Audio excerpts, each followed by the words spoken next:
तो बेटा एक नया टॉपिक आ चुका है आपके सामने। इकोनॉमिक प्लानिंग पढ़ रहे थे ना। इकोनॉमिक प्लानिंग का एक नया टॉपिक और इम्पोर्टेंट क्वेश्चन है ये। क्या क्वेश्चन है? Long term goals, common goals of five plan या फिर फिक्स फॉर ईच प्लान, किसी भी नाम से एग्जाम में आ सकता है। हालांकि मतलब क्या है सुन लो इसका। बेटा कोई भी गवर्नमेंट जब 5-5 साल के लिए आती है ना, तो कुछ प्लानिंग लेके आती है। समझ में आ रहा है? और ऐसे प्लानिंग लेके आते हैं जो हर गवर्नमेंट सेम टू सेम लेके आ रहे हैं। मतलब देखो, कुछ ऐसे प्लानिंग होते हैं जो कोई भी गवर्नमेंट आए उनको उसी प्लानिंग पे काम करना ही पड़ेगा। तो वो हर सरकार में फिक्स्ड होते हैं, इसलिए क्या नाम दे दिया इसका? Fix for each plan. अब हर गवर्नमेंट में वो प्लान कॉमन है, तो क्या नाम देते हैं इसको? Common goals of five plan. और 1950 से लेकर आज तक भी वो प्लानिंग चलती हुई आ रही है, तो क्या नाम देते हैं इसको? Long term goals. समझ में आया? तो क्वेश्चन इंपॉर्टेंट है और किसी भी नाम से आ सकता है। कौन कौन से ऐसे प्लानिंग है जो हर गवर्नमेंट इस पे काम करती है? तो पहला प्लान आ चुका आपके सामने बेटा, क्या नाम है? Full employment. क्या नाम है बेटा? हमारी गवर्नमेंट को, कोई भी गवर्नमेंट चाहे कोई भी कैसी भी सरकार आए, कोई भी सरकार आए, इनको काम करना पड़ता है फुल एम्प्लॉयमेंट पे। फुल एम्प्लॉयमेंट मतलब क्या होता है? फुल एम्प्लॉयमेंट मतलब एक ऐसी सिचुएशन जहां पे जितने लोग अनएम्प्लॉयड है उन सबको काम मिल जाए सही वेज रेट पर। वो ऐसे प्लानिंग करते हैं, अचीवमेंट हो ना हो वो अलग बात है, सबको जॉब मिली या नहीं मिली वो अलग बात है, पर उनको ये चीजें पे प्लानिंग करना पड़ता है। सभी गवर्नमेंट करना पड़ता है कि क्या जितने भी अनएम्प्लॉयमेंट लोग हैं उन सबको क्या मिल जाए? जॉब मिल जाए एक अच्छे वेज रेट पर। क्या बोलते हैं इस प्लानिंग को? Full employment. तो बेटा यहाँ पे लिखा हुआ है, इधर इधर सामने सामने। Full employment refers to the situation.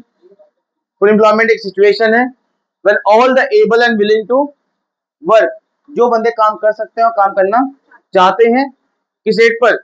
Market में जो रेट चल रहा है उसी रेट पर वो क्या हो जाए? इंगेज हो जाए, मतलब उनको जॉब मिल जाए, वो जॉब करने लगे, वो वर्क करने लगे। ऐसे को हम क्या बोलते हैं? Full employment. जितने लोग काम कर सकते हैं और काम करना चाहते हैं उन सभी को क्या मिल जाए? जॉब मिल जाए, वो भी क्या, किस रेट पर? मार्केट रेट पर। कुछ हम क्या कहते हैं? Full employment. अच्छा एक चीज बताता हूँ तुम्हें बेटा, आगे पढ़ोगे तुम ये चीजें। अगर उन सबको काम मिल जाता है लेकिन मार्केट रेट से कम मिलता है, फॉर एग्जाम्पल मार्केट रेट 1000 रुपए और वो काम कर रहे हैं सब 700 रुपए में, तो तब भी इसको फुल एम्प्लॉयमेंट नहीं बोलेंगे। हालांकि सब जॉब कर रहे हैं, कमा भी रहे हैं, लेकिन तब भी इसे फुल एम्प्लॉयमेंट, इसे बोलते हैं बेटा अंडर एम्प्लॉयमेंट। अनएम्प्लॉयमेंट है ये, क्या बेरोजगार है? नहीं, पर कमाई कम कर रहे हैं ना, तो क्या बोलते हैं इसको? अंडर एम्प्लॉयमेंट बोलते हैं, जहां कमाई कम होती है पर हो रही है। फुल एम्प्लॉयमेंट उसे कहते हैं जहां जो रेट चल रहा है वही रेट उनको मिले। ठीक है बेटा?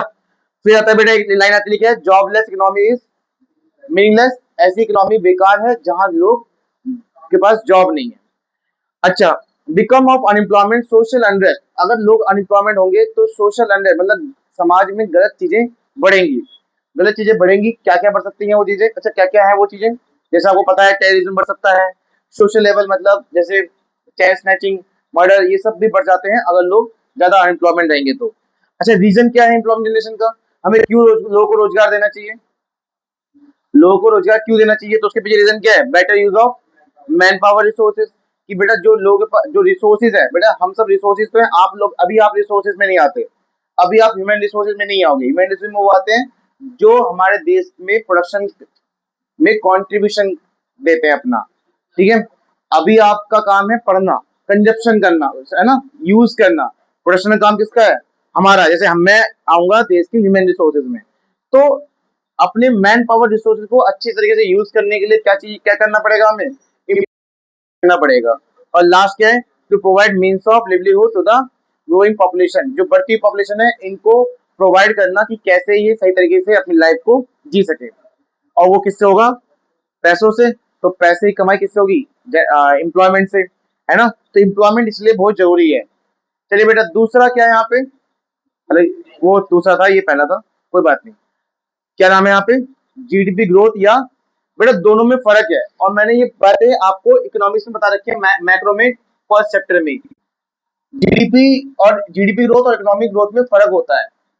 जीडीपी ग्रोथ में सिर्फ प्रोडक्शन की बात होती है, सिर्फ आपके देश में कितनी प्रोडक्शन की वैल्यू है उसे क्या कहते हैं हम? जीडीपी। अगर ये ग्रो कर रहा है तो उसे जीडीपी ग्रोथ। लेकिन इकोनॉमिक ग्रोथ अलग चीज है। इकोनॉमिक ग्रोथ का मतलब होता है कि आपके इकोनॉमी मतलब आसपास का पूरा एरिया ही डेवलप हो रहा है, और उस डेवलपमेंट में जीडीपी तो है ही है, साथ साथ इंफ्रास्ट्रक्चर भी, लोग का लिविंग स्टैंडर्ड भी, लोग की इनकम भी, हर और आपकी फैसिलिटीज, हर एक चीज अगर ग्रो हो रही है तो उसे क्या कहते हैं, इकोनॉमिक ग्रोथ। क्या दोनों में फर्क समझ में आ गया? जीडीपी ग्रोथ में सिर्फ क्या बात होती है, प्रोडक्शन में ग्रोथ हो रही है नहीं हो रही, और इसमें ऑल ओवर चीजें आपके देश इकोनॉमी की ग्रो हो रही है नहीं हो रही। और हमारे देश की गवर्नमेंट को दोनों पे काम करना पड़ता है कि जीडीपी भी ग्रोथ होती रहे और साथ साथ इकोनॉमिक ग्रोथ भी होती रहे। ठीक है, और उसके लिए गवर्नमेंट प्लानिंग करती है, कोई भी सरकार आए, कोई भी सरकार आए, उनको फुल एम्प्लॉयमेंट भी काम करना पड़ेगा और उनको इन दोनों पे भी काम करना पड़ेगा। कुछ भी करके ऐसी पॉलिसी बनाया जाए जिससे प्रोडक्शन बढ़े और साथ साथ देश की ग्रोथ भी होती रहे। ठीक है, तो ऐसा क्या है इसमें, देखो इसमें लिखा हुआ ग्रोथ का मतलब क्या होता है, जब लेवल ऑफ आउटपुट बढ़ते हैं आपके इकोनॉमी में। जीडीपी का मतलब क्या होता है पता है आपको, जीडीपी क्या है, market value of all the final goods and services, जो आपकी प्रोडक्शन हुई है पूरे साल में, उनकी मार्केट वैल्यू क्या बोलते हैं, हम जीडीपी बोलते हैं। इकोनॉमिक ग्रोथ इंक्रीज हो, देखो सुनो बेटा एक और चीज, इकोनॉमिक ग्रोथ का मतलब क्या है बता दिया मैंने आपको, हर तरीके से, हर एक ओवरऑल तरीके से आपके देश की क्या हो रही है, ग्रो हो रही है। इस चीज में क्या क्या इन्वॉल्वमेंट है, जीडीपी ग्रोथ भी है ना, नेशनल इनकम भी है, आपके आसपास का इंफ्रास्ट्रक्चर भी इसी में आएगा, बेहतर हो रहा है तो हर एक चीज इसमें आएगी, इकोनॉमिक ग्रोथ में आएगी। ठीक है बेटा।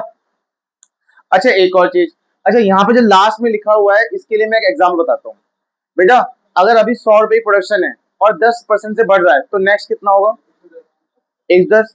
अगर 10% से फिर से बढ़ रहा है तो कितना होगा, 120 होगा, कितना होगा, 121 होगा। नहीं समझ में आया, समझ में आ गया ना। मैंने कहा कि अभी 100 प्रोडक्शन है और 6 महीने बाद 10% से बढ़ जाएगा, कितना हो जाएगा, 110 हो जाएगा ना, क्योंकि 10% कितना होता है, 10 ही होता है। ठीक है, लेकिन मैंने बोला फिर से 10% से बढ़ रहा है तो आप 120 तो ना बोलोगे, 121 होगा, क्यों, क्योंकि 110 का 10% था 11, अब 11 बढ़ेगा तो कितना हो जाएगा, 121। अब मतलब क्या है कि अगर परसेंटेज भी सेम रहेगा तो भी ग्रो है या नहीं है, क्या इक्वल इक्वल रेट से बढ़ रहा है या कुछ ग्रो है बीच में, अगर परसेंटेज भी सेम है तो भी आपका देश ग्रो करेगा, हाँ या ना। तो इसमें वही बोला हुआ है कि अगर ग्रोथ में आपका आउटपुट का सेम ग्रोथ रेट है ना, तब भी आपके देश की प्रोडक्शन जीडीपी ग्रो कर रही है, इकोनॉमिक ग्रोथ,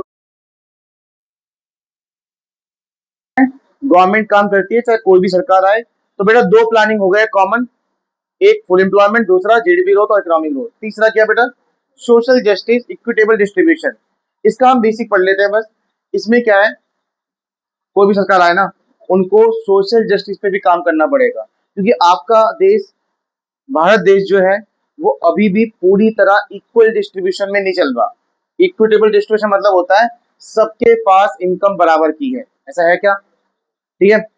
अभी हमारे सेक्टर में बहुत सारे लोग बहुत ज्यादा अमीर हैं और कई सारे लोग बहुत ज्यादा गरीब हैं। तो उन जो गरीब, वो जो गरीब है उनको कैसे फैसिलिटीज मिले, उस पर काम करने के लिए गवर्नमेंट क्या करना पड़ता है, सोशल जस्टिस पे काम करना पड़ता है। जैसे हॉस्पिटल क्रिएट करना आज भी उनके लिए, ठीक है, स्कूल या और भी कई सारी फैसिलिटीज जो उनके लिए गवर्नमेंट करनी पड़ती है, और कोई भी सब गवर्नमेंट आए उन सबको ही करना पड़ता है। और इसी भी इंडिया की बात नहीं हो रही, किसी भी कंट्री में जाओगे तो सब में ऐसा ही होता है, गवर्नमेंट को सोशल जस्टिस पे भी काम करना पड़ेगा चाहे कोई भी सरकार आ जाए।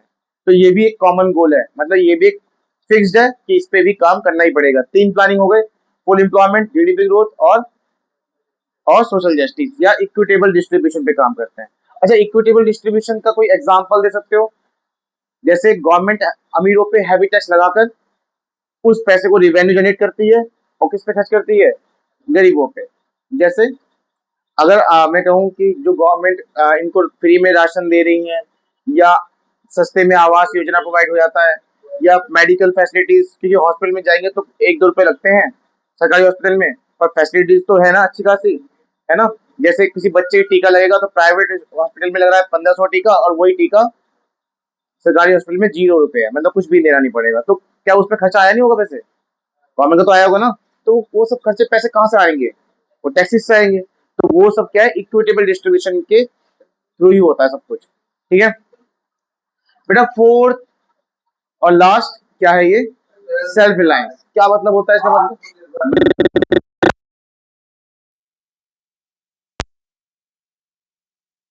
ताकि हमारे देश में कुछ चीजें जो हम बाहर कंट्री पे डिपेंड होते हैं वो चीजें हमारे यहाँ ही बने और हम उसको यूज करें, क्योंकि डिपेंडेंसी बाहर रखने से आपका पैसा भी बाहर जाएगा, दूसरा वो कंट्री आपके कंट्री के हर एक मैटर पे इंटरफेयर करेगी अगर आप किसी कंट्री पे डिपेंड होते हो तो। इसलिए गवर्नमेंट को कुछ ना कुछ करके ऐसी चीजें करनी पड़ती है जहां सेल्फ रिलायंस हो। सेल्फ रिलायंस समझ में आ गया। जैसे गवर्नमेंट कहते हैं कि यार धीरे धीरे हम लोग किस पे आ जाएं, इलेक्ट्रिक कार्स पे आ जाए, इससे क्या होगा, हमारा पेट्रोल पे डिपेंडेंसी कम हो जाएगी। तो जो हमारा पैसा जा रहा है किसके लिए, क्रूड ऑयल के लिए पैसा जाता है ना बाहर, वो भी कम हो जाएगा। ठीक है, तो चीजें धीरे धीरे ही बदलेंगी, एकदम से तो बदल नहीं सकती, लेकिन काम करना बहुत जरूरी है उस पर। गवर्नमेंट उस पर काम कर रही है और धीरे धीरे इस पे काम हो भी रहा है और ग्रो कर भी रहे हैं हम। काफी चीजों जो हम 5 साल पहले बाहर से खरीदते थे आज हम अपने देश में बनाते हैं, तो वो सब किस में आता है, सेल्फ रिलायंस में ही आता है। लेकिन ये सब इनिशिएटिव गवर्नमेंट के द्वारा ही लिया जाता है बेटा, एक टाइम पे शुरुआत में इनिशिएटिव गवर्नमेंट के द्वारा ही लिया जाता है। तो गवर्नमेंट इस पे फोकस करती है। अच्छा कैसे करेगी, क्या गवर्नमेंट के थ्रू, फॉर एग्जाम्पल मान लीजिए तुम्हारे पास कोई आइडिया है, तुम्हें बिजनेस करना है और वो चीजें हम बाहर से खरीदते हैं, ठीक है, तो गवर्नमेंट क्या करेगी, गवर्नमेंट उस चीज पे हैवी टैक्स लगा देगी ताकि वो चीजें और महंगी हो जाए, वो चीजें और महंगी हो जाए, और महंगी होगी तो हम फिर कहाँ से खरीदेंगे, अपने देश से खरीदेंगे ना। तो वही चीज है, गवर्नमेंट भी कुछ ऐसी पॉलिसी लगाती है जिससे हम अपने देश से पे कम हो जाएगी। तो वो गवर्नमेंट ही बेसिक स्टार्ट करती है यहाँ से। तो यह सेल्फ रिलायंस बेटा, कोई भी गवर्नमेंट आए उनको इन सब पे काम करना ही पड़ता है। ये 4 आपके कॉमन गोल्स थे, ठीक है, कौन कौन से आपको याद हो गया होगा, फुल एम्प्लॉयमेंट और जीडीपी ग्रोथ और इकोनॉमिक ग्रोथ, और क्या था, सेल्फ रिलायंस, और एक क्या था, सोशल जस्टिस या इक्विटेबल डिस्ट्रीब्यूशन। ठीक है, चलिए।